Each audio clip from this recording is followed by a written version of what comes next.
परम सन्मान जो गुरु प्यारी साध संगत जी, प्यार सहित गुरु फतेह नाल सांझ पाओ अते आखो वाहिगुरु जी का खालसा वाहिगुरु जी की फतेह।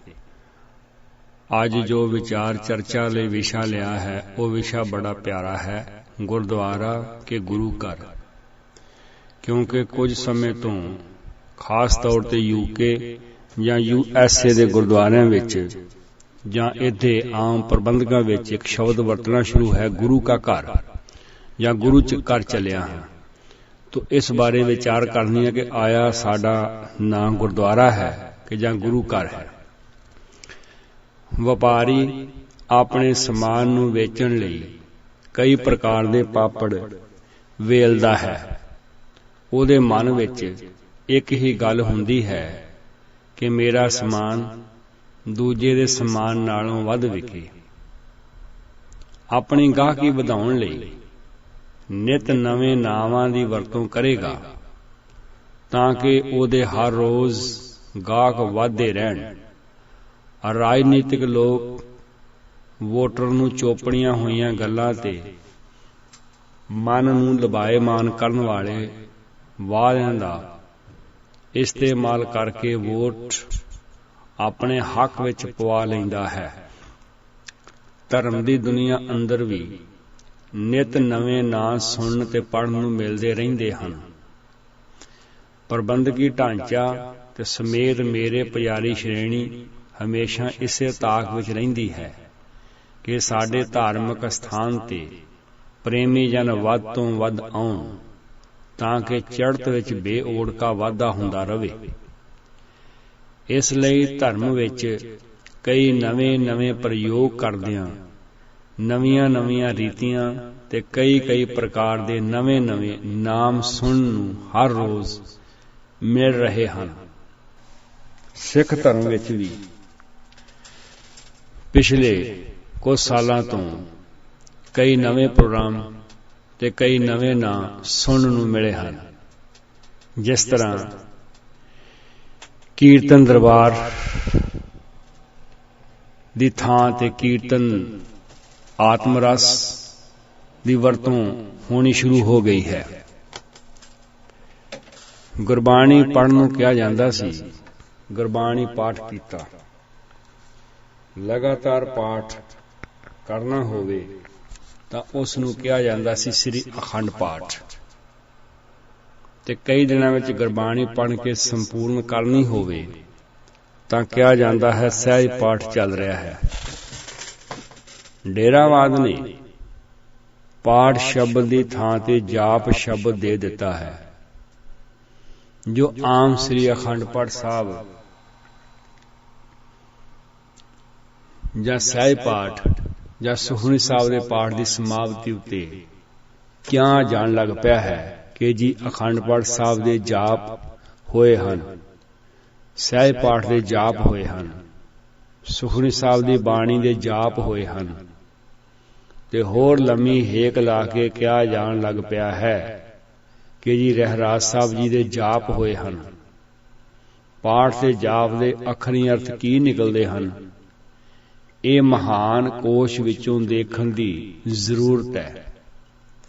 ਪਾਠ ਸੰਗਿਆ ਹੈ, ਪੜ੍ਹਨ ਦੀ ਕਿਰਿਆ, ਪਠਨ ਪੜ੍ਹਾਈ ਨੰਬਰ 2, ਸਬਕ ਸੰਥਿਆ ਨੰਬਰ 3, ਪੁਸਤਕ ਦਾ ਪਾਠ ਅਧਿਆਏ ਨੰਬਰ 4, ਕਿਸੇ ਪੁਸਤਕ ਅਥਵਾ ਸਤੋਤਰ ਨੂੰ ਨਿਤ ਪੜ੍ਹਨ ਦੀ ਕਿਰਿਆ ਤੇ ਪਾਠ ਪੜ੍ਹਨ ਵਾਲੇ ਨੂੰ ਸਤਿਕਾਰ ਨਾਲ ਕਿਹਾ ਜਾਂਦਾ ਹੈ ਪਾਠੀ।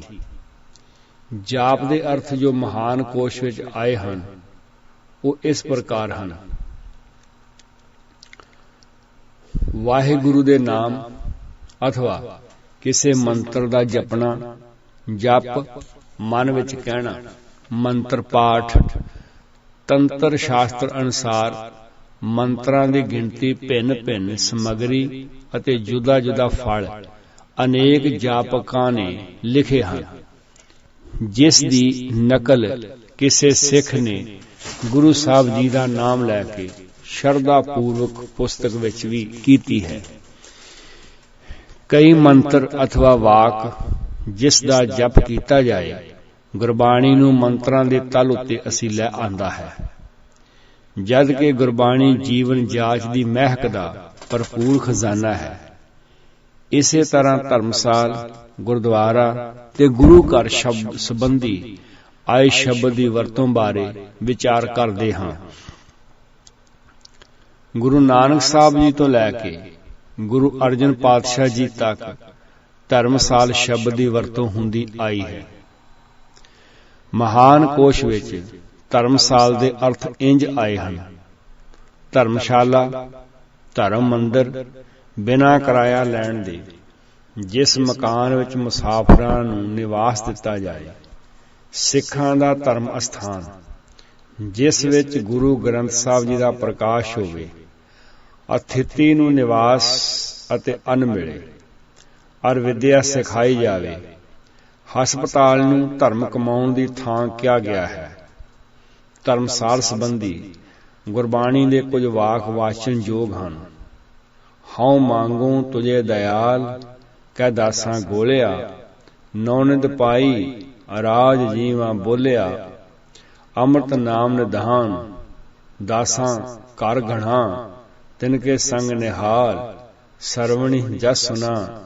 ਕਮਾਵਾਂ ਤਿਨ ਕੀ ਕਾਰ, ਸਰੀਰ ਪਵਿੱਤ ਹੋਏ। ਪੱਖਾ ਪਾਣੀ ਪੀਸ, ਬਿਗਸਾਂ ਪੈਰ ਧੋਏ।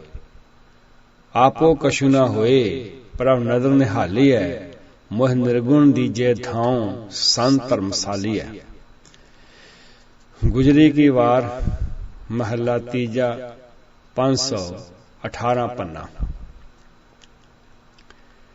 ਹੇ ਦਇਆ ਦੇ ਘਰ ਪ੍ਰਭੂ, ਮੈਂ ਤੈਥੋਂ ਇਹ ਮੰਗਦਾ ਹਾਂ ਕਿ ਮੈਨੂੰ ਦਾਸਾਂ ਦਾ ਦਾਸ ਬਣਾ ਲੈ। ਤੇਰਾ ਨਾਮ ਉਚਾਰਿਆ ਹੀ ਮੈਂ ਜਿਉਂਦਾ ਹਾਂ ਤੇ 9 ਖਜ਼ਾਨੇ ਤੇ ਧਰਤੀ ਦਾ ਰਾਜ ਪਾ ਲੈਂਦਾ ਹਾਂ। ਇਹ ਅੰਮ੍ਰਿਤ ਨਾਮ ਰੂਪ ਖਜ਼ਾਨਾ ਤੇਰੇ ਸੇਵਕਾਂ ਦੇ ਘਰ ਬਹੁਤ ਹੈ। ਜਦੋਂ ਮੈਂ ਉਹਨਾਂ ਸੇਵਕਾਂ ਦੀ ਸੇਵਾ ਕਰਦਾ ਹਾਂ ਤਾਂ ਮੇਰਾ ਸਰੀਰ ਪਵਿੱਤਰ ਹੁੰਦਾ ਹੈ।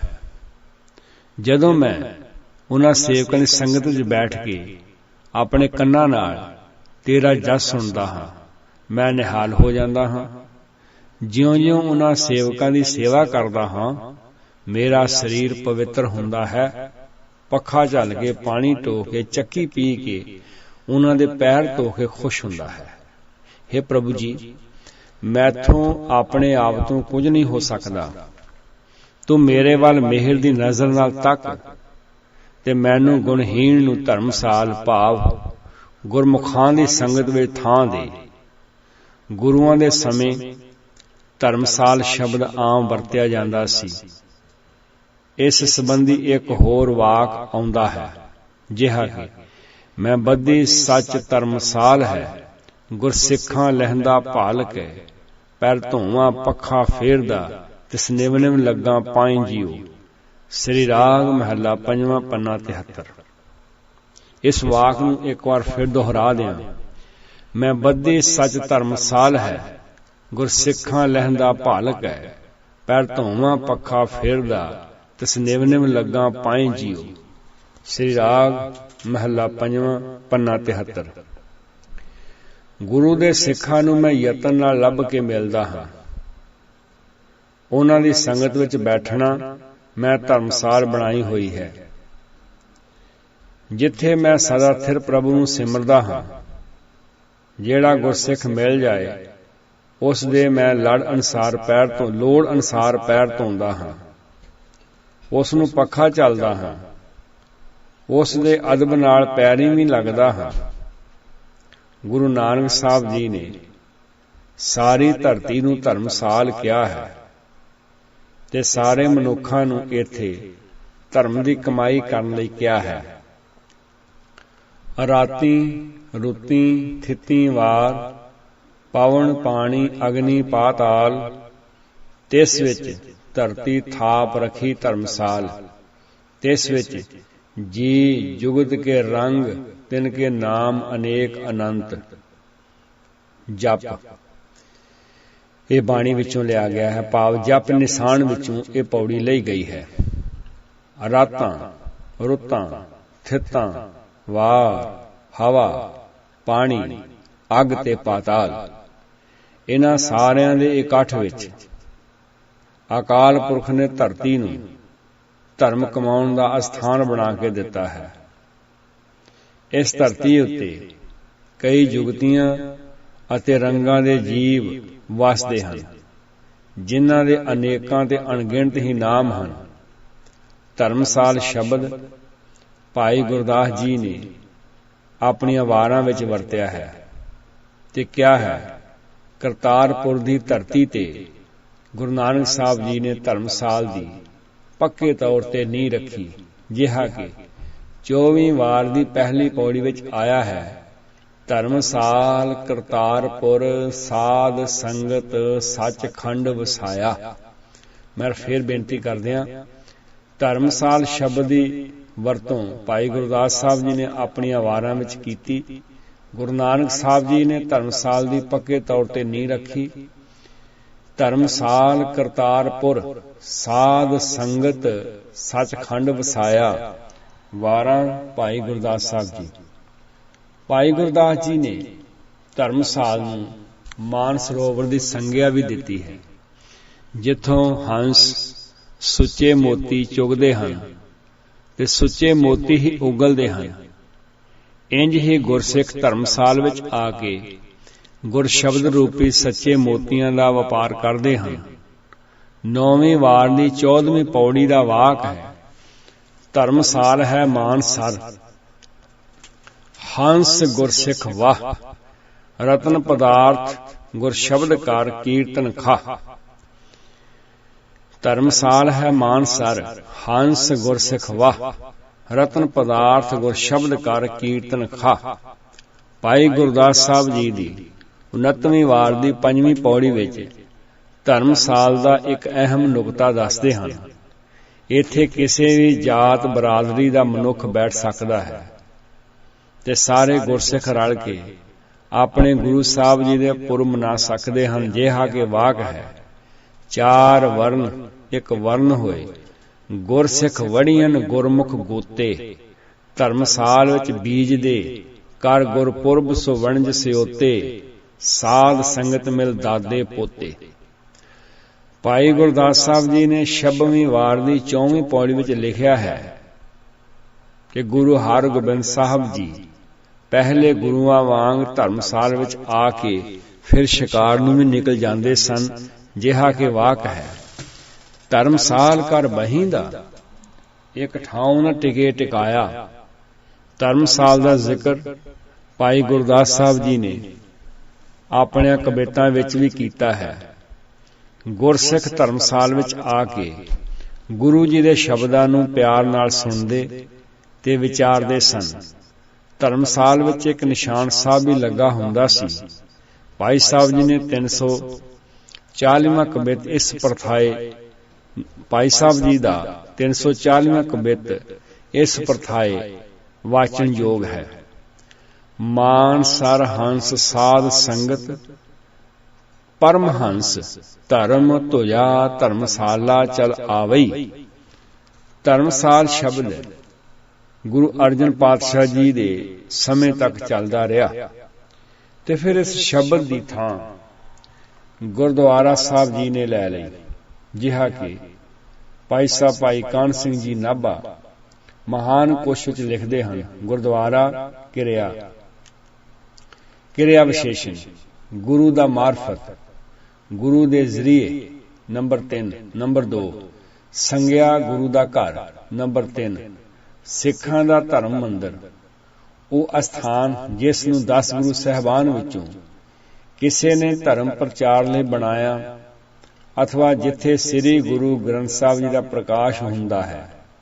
ਸ੍ਰੀ ਗੁਰੂ ਨਾਨਕ ਸਾਹਿਬ ਜੀ ਤੋਂ ਲੈ ਕੇ ਗੁਰੂ ਅਰਜਨ ਸਾਹਿਬ ਜੀ ਤੱਕ ਸਿੱਖਾਂ ਦੇ ਧਰਮ ਮੰਦਰ ਦਾ ਨਾਂ ਧਰਮਸਾਲ ਰਿਹਾ ਹੈ।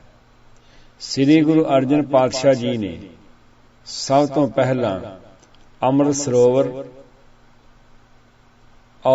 ਸਰੋਵਰ ਦੇ ਧਰਮ ਮੰਦਰ ਦੀ ਹਰਮੰਦਰ ਸੰਗਿਆ ਥਾਪੀ, ਔਰ ਹਰਗੋਬਿੰਦ ਸਾਹਿਬ ਜੀ ਦੇ ਸਮੇਂ ਧਰਮਸਾਲ ਦੀ ਗੁਰਦੁਆਰਾ ਸੰਗਿਆ ਹੋਈ।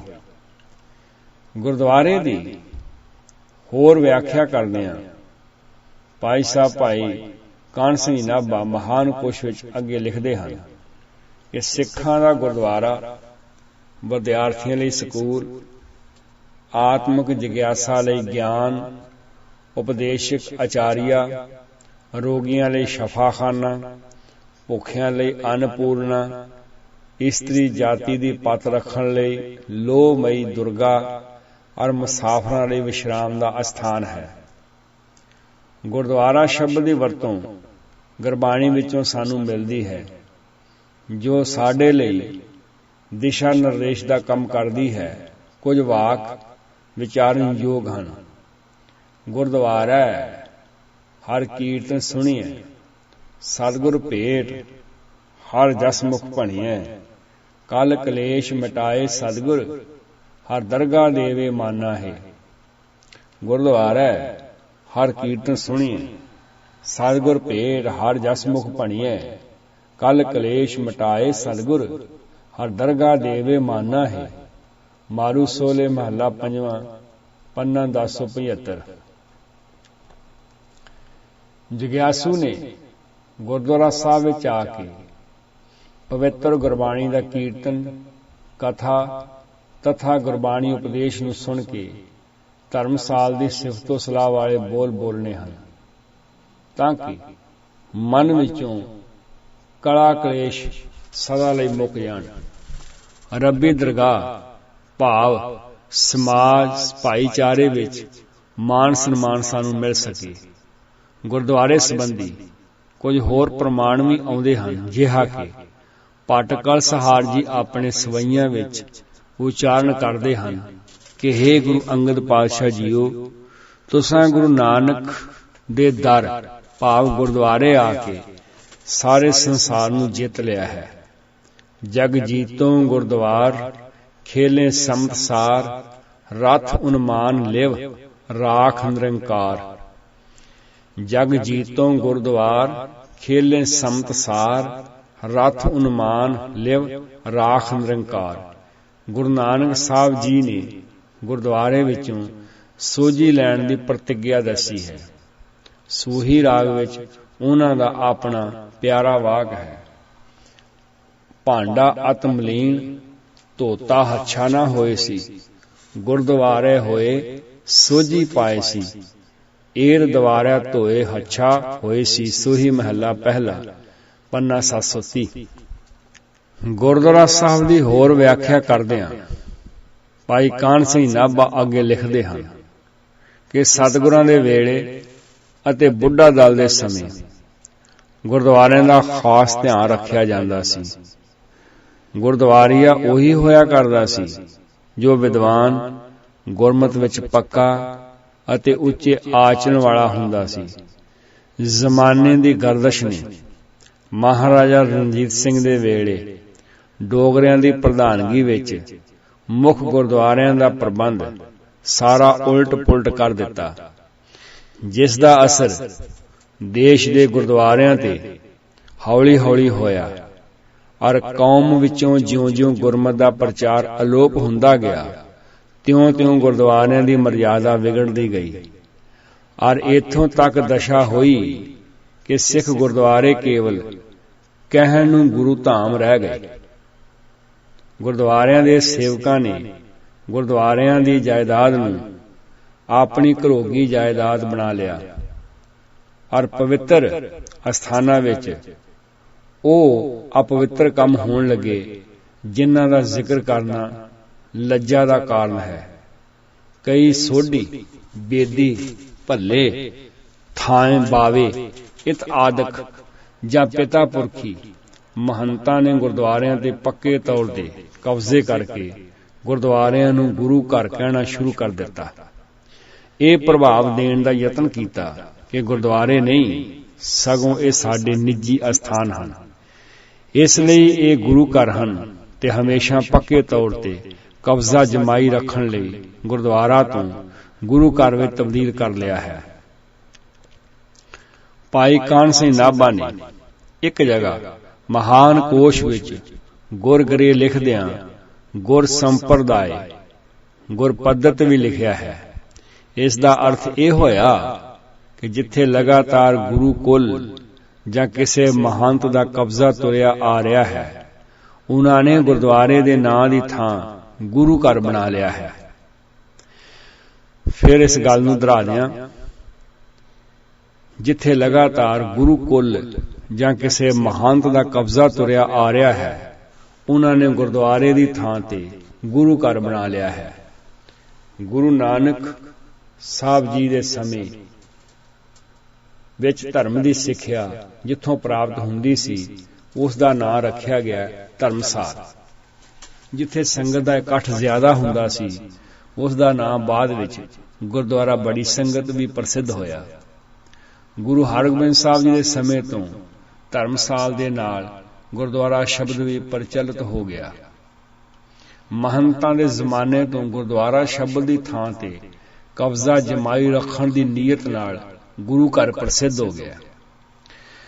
ਭਾਈ ਕਾਹਨ ਸਿੰਘ ਜੀ ਨਾਭਾ ਲਿਖਦੇ ਹਨ ਕਿ ਸਮੇਂ ਦੇ ਗੇੜ ਨਾਲ ਜਦ ਹਿੰਦੁਸਤਾਨ ਦੇ ਅਨੇਕ ਮਤ ਦੇ ਲੋਕਾਂ ਨੇ ਆਪਣੇ ਸਮਾਜ ਤੇ ਧਰਮ ਦੇ ਸੁਧਾਰ ਲਈ ਜਥੇ ਬਣਾਏ, ਸਿੱਖਾਂ ਨੂੰ ਵੀ ਹੋਸ਼ ਆਈ ਤਾਂ ਉਹਨਾਂ ਨੇ ਸਿੰਘ ਸਭਾਵਾਂ ਔਰ ਖਾਲਸਾ ਦੀਵਾਨ ਬਣਾ ਕੇ ਧਰਮ ਪ੍ਰਚਾਰ ਅਤੇ ਸਮਾਜ ਦਾ ਸੁਧਾਰ ਆਰੰਭਿਆ। ਖਾਲਸਾ ਅਖਬਾਰ, ਖਾਲਸਾ ਸਮਾਚਾਰ ਤੇ ਖਾਲਸਾ ਟਰੈਕਟ ਸੁਸਾਇਟੀਆਂ ਦੁਆਰਾ ਉੱਤਮ ਲੇਖ ਲਿਖਣ ਲੱਗੇ, ਜਿਸ ਤੋਂ ਕੌਮ ਜਾਗਰਤ ਅਵਸਥਾ ਵਿੱਚ ਆਈ। ਮਹੰਤਾਂ ਤੋਂ ਗੁਰਦੁਆਰੇ ਤਾਂ ਅਸਾਂ ਆਜ਼ਾਦ ਕਰਾ ਲਏ, ਪਰ ਧਰਮ ਪ੍ਰਚਾਰ ਦੀ ਬਹੁਤੀ ਵਧੀਆ ਗੱਲ ਨਾ ਹੋ ਪਾ ਸਕੀ। ਪੱਕੇ ਤੌਰ ਤੇ ਆਪਣੀ ਪਾਰਟੀ ਦਾ ਕਬਜ਼ਾ ਜਮਾਈ ਰੱਖਣ ਲਈ ਇੱਕ ਵਾਰੀ ਫਿਰ ਅਸਾਂ ਗੁਰਦੁਆਰਿਆਂ ਦੇ ਨਾਂ ਦੀ ਥਾਂ ਤੇ ਗੁਰੂ ਸ਼ਬਦ ਲੈ ਆਂਦਾ ਹੈ। ਧਰਮਸਾਲ ਜਿੱਥੋਂ ਧਰਮ ਦੀ ਗੱਲ ਸਮਝਣੀ ਸੀ, ਜਿੱਥੇ ਧਰਮ ਦੀ ਮਰਿਆਦਾ ਦੁਆਰਾ ਆਪਣੇ ਜੀਵਨ ਨੂੰ ਘੜਨਾ ਸੀ, ਗੁਰਦੁਆਰਾ ਜਿੱਥੋਂ ਧਰਮ ਦੀ ਸੋਝੀ ਲੈਣੀ ਸੀ, ਤੇ ਗੁਰੂ ਘਰ ਜਿੱਥੇ ਹੁਣ ਪੱਕੇ ਤੌਰ ਤੇ ਕਬਜ਼ਾ ਜਮਾਈ ਰੱਖਣ ਲਈ ਨਿੱਤ ਲੜਾਈ ਝਗੜਾ ਹੁੰਦਾ ਹੈ। ਗੁਰੂ ਇੱਕ ਪੁਲ ਹੈ ਜਿਸ ਦਾ ਇੱਕ ਸਿਰਾ ਸੰਸਾਰ ਨਾਲ ਤੇ ਦੂਜਾ ਸਿਰਾ ਨਿਰੰਕਾਰ ਨਾਲ ਜੁੜਿਆ ਹੋਇਆ ਹੈ। ਇਸ ਪੁਲ ਦੀ ਲੰਘ ਕੇ ਅਸਾਂ ਨਿਰੰਕਾਰ ਪਾਸ ਪਹੁੰਚਣਾ ਹੈ।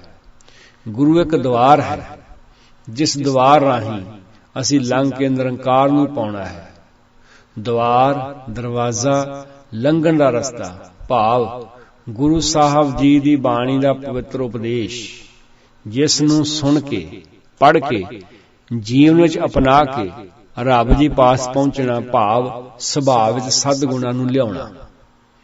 ਪੰਥ ਪ੍ਰਵਾਨਤ ਰਹਿਤ ਮਰਜ਼ਾਦਾ ਵਿੱਚ ਵੀ ਗੁਰਦੁਆਰਾ ਸ਼ਬਦ ਦੀ ਹੀ ਵਰਤੋਂ ਹੁੰਦੀ ਕੀਤੀ ਗਈ ਹੈ। ਕੀ ਦੇਸ਼ ਤੇ ਕੀ ਪ੍ਰਦੇਸ਼, ਨਿੱਜੀ ਚੌਧਰ ਦੀ ਖਾਤਰ ਨਿੱਤ ਦੇ ਲੜਾਈ ਝਗੜੇ ਆਮ ਗੁਰਦੁਆਰਿਆਂ ਵਿੱਚ ਦੇਖਣ ਨੂੰ ਮਿਲ ਜਾਂਦੇ ਹਨ।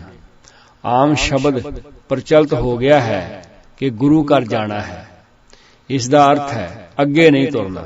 ਲੰਗਰ ਛਕਿਆ, ਗੱਪ ਛੱਪ ਲਗਾਈ, ਲੜਾਈ ਝਗੜਾ ਦੇਖਿਆ ਸੁਣਿਆ ਅਤੇ ਆਪਣੇ ਘਰ ਨੂੰ ਤੁਰਦੇ ਬਣੇ। ਭਾਈ ਗੁਰਦਾਸ ਜੀ ਕਹਿੰਦੇ ਹਨ, ਸੰਸਾਰ ਦੇ ਝਮੇਲਿਆਂ ਦਾ ਸਤਾਇਆ ਹੋਇਆ ਮਨੁੱਖ ਗੁਰਦੁਆਰੇ ਜਾਂਦਾ ਹੈ, ਤੇ ਜੇ ਇੱਥੇ ਵੀ ਮਾਇਆ ਦਾ ਹੀ ਪ੍ਰਭਾਵ ਦੇਖਣ ਨੂੰ ਮਿਲੇ ਤਾਂ ਫਿਰ ਆਤਮਿਕ ਸ਼ਾਂਤੀ ਲਈ ਕਿੱਥੇ ਜਾਇਆ ਜਾਏ। ਭਾਈ ਸਾਹਿਬ ਜੀ ਦਾ ਇੱਕ ਕਵਿਤ ਵਾਚਨ ਯੋਗ ਹੈ। बाहर की अगन बूझत जल सरता के, नाव में जो अगन लागे कैसे के बुझाइए। बाहर से भाग ओट लीजिए तो कोट गढ़, गढ़ में जो लूट लीजिए कहो कत जाइए। चोर के त्रास जाए शरण गहे नरिंद, मारे महीपत जियो कैसे के बचाइए। माया डर डर पतहार गुरुद्वारे जावे, तहां जो व्यापे कहां ठहराइए। ਭਾਈ ਸਾਹਿਬ ਜੀ ਲਿਖਦੇ ਹਨ ਕਿ ਜੇ ਕਿਸੇ ਮਕਾਨ ਦੁਕਾਨ ਨੂੰ ਅੱਗ ਲੱਗ ਜਾਏ ਤਾਂ ਉਸ ਨੂੰ ਨਦੀ ਦੇ ਪਾਣੀ ਦੁਆਰਾ ਬੁਝਾ ਲਿਆ ਜਾਂਦਾ ਹੈ, ਪਰ ਜੇ ਨਦੀ ਦੇ ਵਿਚਕਾਰ ਖਲੋਤੀ ਹੋਈ ਬੇੜੀ ਨੂੰ ਹੀ ਅੱਗ ਲੱਗ ਜਾਏ ਤਾਂ ਉਸ ਨੂੰ ਕਿਹੜੇ ਪਾਣੀ ਨਾਲ ਬੁਝਾਇਆ ਜਾਏਗਾ। ਮੁਸਾਫਰ ਲੁੱਟ ਦੇ ਡਰੋਂ ਕਿਲੇ ਵਿੱਚ ਜਾ ਕੇ ਸਹਾਰਾ ਲੈਂਦਾ ਹੈ ਤਾਂ ਕਿ ਲੁੱਟਿਆ ਨਾ ਜਾਵਾਂ, ਪਰ ਜੇ ਮੁਸਾਫਰ ਕਿਲੇ ਵਿੱਚ ਲੁੱਟਿਆ ਜਾਏ ਤਾਂ ਉਹ ਵਿਚਾਰਾ ਕਿੱਥੇ ਜਾਏਗਾ। ਚੋਰਾਂ ਦੇ ਡਰ ਤੋਂ ਮੁਕਤ ਹੋਣ ਲਈ ਜੇ ਕੋਈ ਰਾਜੇ ਦੀ ਸ਼ਰਨ ਵਿੱਚ ਆਉਂਦਾ ਹੈ, ਪਰ ਜੇ ਰਾਜਾ ਹੀ ਉਸ ਨੂੰ ਲੁੱਟ ਲਏ, ਉਹ ਵਿਚਾਰਾ ਕਿਹਦੀ ਸ਼ਰਨ ਵਿੱਚ ਜਾਏਗਾ।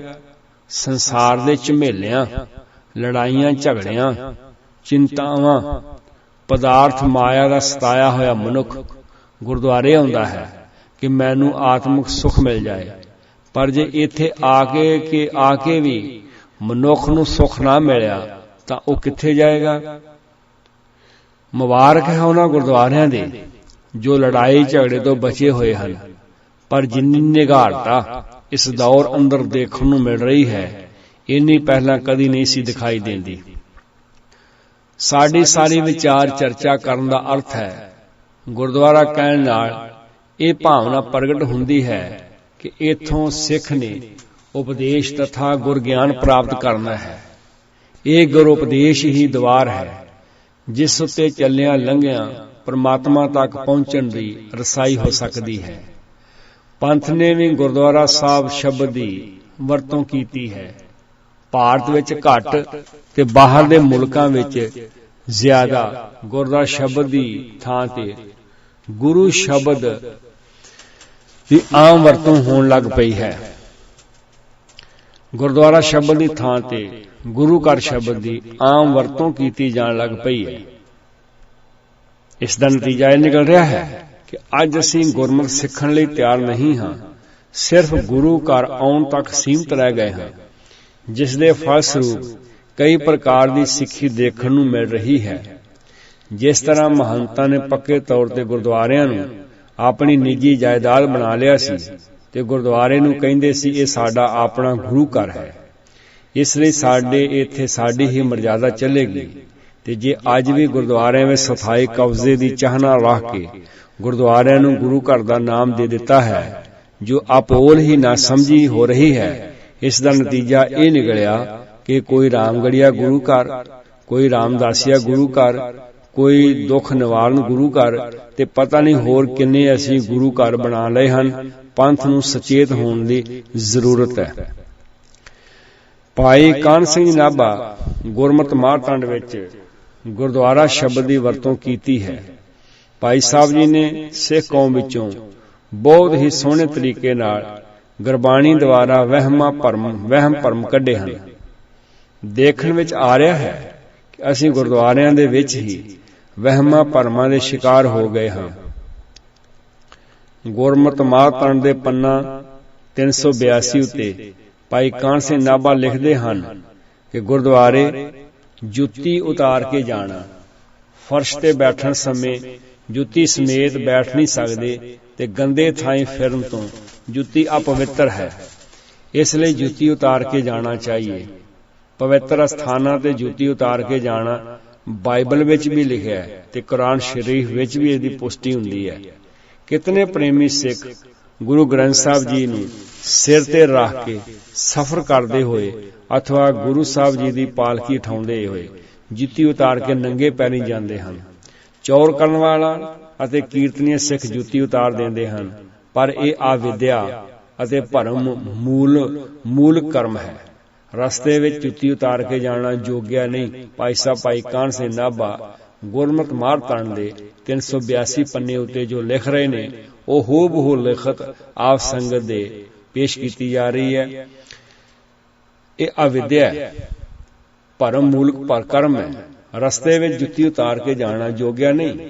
ਜੇ ਜੁੱਤੀ ਦੀ ਭੇਟ ਅਪਵਿੱਤਰਤਾ ਦਾ ਕਾਰਨ ਹੋ ਸਕਦੀ ਹੈ, ਤਦ ਰਸਤੇ ਵਿੱਚ ਪਿਆ ਖੰਘਾਰ, ਕੁੱਤੇ ਆਦਿਕ ਜੀਵਾਂ ਦਾ ਮਲ ਮੂਤਰ ਪੈਰਾਂ ਨੂੰ ਕਿਤਨਾ ਵੱਧ ਕੇ ਅਪਵਿੱਤਰ ਕਰ ਸਕਦਾ ਹੈ। ਕੰਕਰ ਕੰਡਾ ਆਦਿਕ ਪੈਰਾਂ ਨੂੰ ਦੁੱਖ ਦਾ ਕਾਰਨ ਹੁੰਦੇ ਹਨ। ਸ੍ਰੀ ਗੁਰੂ ਸਾਹਿਬਾਨ ਦੀ ਅੜਦਲ ਵਿੱਚ ਜੋ ਸਿੱਖ ਸੇਵਕ ਚੱਲਦੇ ਸਨ, ਉਹ ਨਗਨ ਚਰਨ ਨਹੀਂ ਚੱਲਦੇ ਸਨ। ਗੁਰਸਿੱਖਾਂ ਨੂੰ ਗੁਰੂ ਨਾਨਕ ਸਾਹਿਬ ਜੀ ਦਾ ਵਾਕ ਪੱਗ ਉਪੇ ਤਾਣਾ ਆਪਣਾ ਕੀਆ ਕਮਾਣਾ ਅਤੇ ਦਸਮੇਸ਼ ਜੀ ਦਾ ਇਹ ਵਾਕ ਬੰਦਰਾ ਸੰਦੀਪ ਪਾਏ ਨਾਂਗੇ ਫਿਰਤ ਹੈ, ਸਦਾ ਮਨ ਵਿੱਚ ਵਸਾ ਕੇ ਪਖੰਡ ਕਰਨ ਤੋਂ ਬਚਣਾ ਚਾਹੀਏ। ਭਾਈ ਸਾਹਿਬ ਭਾਈ ਕਾਹਨ ਸਿੰਘ ਨਾਭਾ ਨੇ ਗੁਰਦੁਆਰਿਆਂ ਵਿੱਚੋਂ ਇੱਕ ਹੋਰ ਵਹਿਮ ਵੀ ਕੱਢਿਆ ਹੈ, पर इसका भी असीं पूरा शिकार हो चुके हाँ। गुरुद्वारे पैर धो के जाना, गुरुद्वारे साफ पैरां ਅਤੇ ਸਾਫ਼ ਜਰਾਬਾਂ ਨਾਲ ਜਾਣਾ ਚਾਹੀਏ। ਮੈਲੇ ਪੈਰ ਅਤੇ ਮੈਲੀਆਂ ਜਰਾਬਾਂ ਲੈ ਜਾਣੀਆਂ ਨਿੰਦਿਤ ਹਨ। ਕਈ ਥਾਈਂ ਪੈਰ ਧੋਣ ਲਈ ਕੁੰਡ ਬਣੇ ਹੋਏ ਹਨ, ਉਹਨਾਂ ਵਿੱਚ ਬਹੁਤ ਲੋਕ ਪੈਰ ਧੋ ਕੇ ਜਲ ਗੰਦਾ ਕਰ ਦਿੰਦੇ ਹਨ ਔਰ ਗਿੱਲੇ ਪੈਰੀਂ ਜਾ ਕੇ ਗੁਰਦੁਆਰੇ ਦੇ ਫਰਸ਼ ਔਰ ਵਿਛਾਈ ਦੇ ਵਸਤਰਾਂ ਨੂੰ ਦਾਗੀ ਕਰ ਦਿੰਦੇ ਹਨ। ਜਿੱਥੇ ਪੈਰ ਧੋਣ ਦੀ ਰੀਤ ਹੋਵੇ ਉੱਥੇ ਪੈਰ ਪੂੰਝਣ ਲਈ ਵਸਤਰ ਦਾ ਵੀ ਪ੍ਰਬੰਧ ਹੋਣਾ ਚਾਹੀਏ।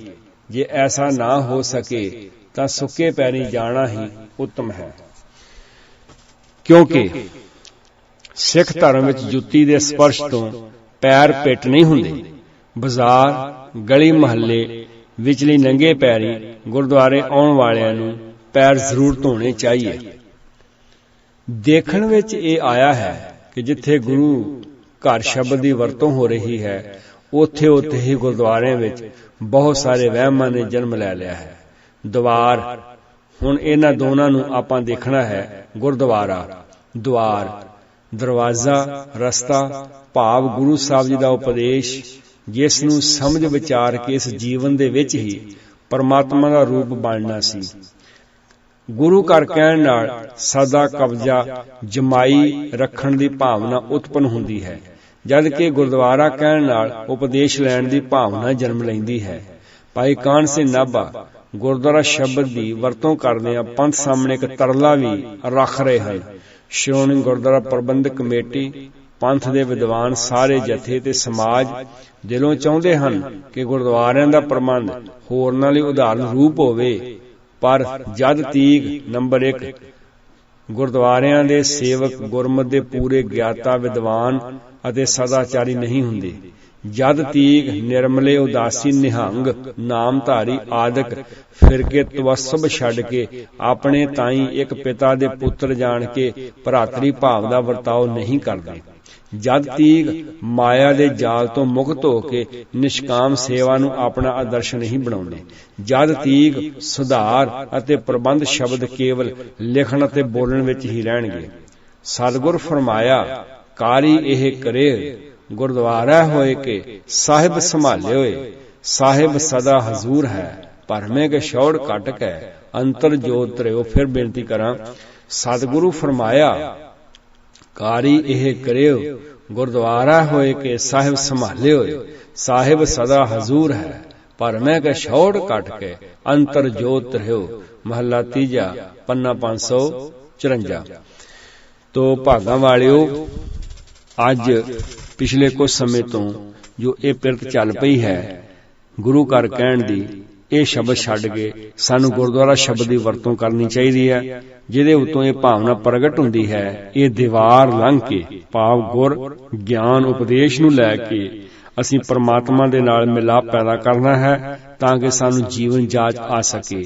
ਜਦੋਂ ਅਸੀਂ ਗੁਰੂ ਘਰ ਕਹਿੰਦੇ ਹਾਂ, ਜਿਸ ਤਰ੍ਹਾਂ ਸਾਡਿਆਂ ਘਰਾਂ ਵਿੱਚ ਲੈਣ ਦੇਣ ਹੈ, ਇਸ ਤਰ੍ਹਾਂ ਹੀ ਗੁਰੂ ਘਰਾਂ ਵਿੱਚ ਲੈਣ ਦੇਣ ਦਾ ਕਰਦਿਆਂ ਹੋਇਆਂ ਕੇਵਲ ਘਰ ਤੱਕ ਹੀ ਸੀਮਤ ਰਹਿ ਜਾਂਦੇ ਹਾਂ, ਅਗਾਹਾਂ ਤੁਰਨ ਲਈ ਅਸੀਂ ਤਿਆਰ ਨਹੀਂ। ਸਾਡਾ ਸ਼ਬਦ ਹੈ ਧਰਮਸਾਲ ਸੀ, ਧਰਮਸਾਲ ਤੋਂ ਬਾਅਦ ਸ਼ਬਦ ਬਣਿਆ ਗੁਰਦੁਆਰਾ। ਇਹੀ ਪੰਥ ਪ੍ਰਵਾਨਿਤ ਸ਼ਬਦ ਹੈ। ਗੁਰਦੁਆਰਾ ਦਾ ਜ਼ਿਕਰ ਗੁਰਬਾਣੀ ਵਿੱਚ ਵੀ ਆਇਆ ਹੈ, ਇਸ ਦੀਆਂ ਵਿਚਾਰਾਂ ਕੀਤੀਆਂ ਗਈਆਂ ਹਨ। ਆਏ ਸੁਝਾਵਾਂ ਦਾ ਸਤਿਕਾਰ ਕੀਤਾ ਜਾਏਗਾ। ਕਿਤੇ ਤਬਦੀਲੀ ਵੀ ਕਰਨ ਦੀ ਲੋੜ ਪਏ, ਸੁਝਾਵਾਂ ਦੇ ਅਨੁਸਾਰ ਤਬਦੀਲੀ ਵੀ ਕੀਤੀ ਜਾ ਸਕਦੀ ਹੈ।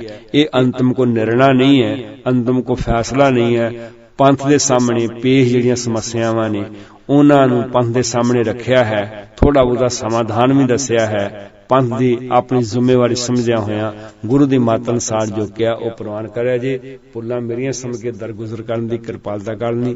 ਪਿਆਰ ਵਿੱਚ ਭਿੱਜ ਕੇ ਆਖਿਆ ਜੇ ਭਾਗਾਂ ਵਾਲੇ ਹੋ। ਵਾਹਿਗੁਰੂ ਜੀ ਕਾ ਖਾਲਸਾ, ਵਾਹਿਗੁਰੂ ਜੀ ਕੀ ਫਤਿਹ।